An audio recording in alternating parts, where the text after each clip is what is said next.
এর ঘটনার বিষয় নিয়ে আজ তিনজনকে মারা হয়েছে, আপনারা দেখতে আসলেন, কি বলবেন? গতকালকে একটা সংগঠন থেকে একটা বন্ধ আহ্বান করা হয়েছিল। তো বন্ধের নামে একটা কনস্পিরেসি বললে হয় এবং একটা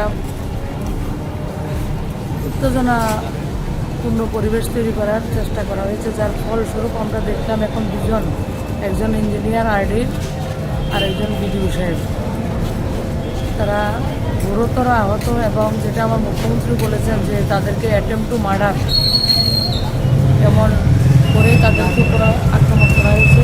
ঈশ্বরের অশেষ কৃপা, ওনারা বেঁচে গেছেন।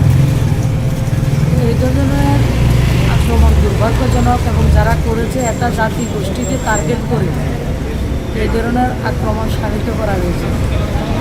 আশা করি যারা আক্রমণ করেছেন এবং যারা এই ঘটনার সঙ্গে জড়িত রয়েছেন, যুক্ত রয়েছেন, তাদের উপযুক্ত শাস্তি হবে। রাজ্যের মানুষের মতো করে আমিও এই ধরনের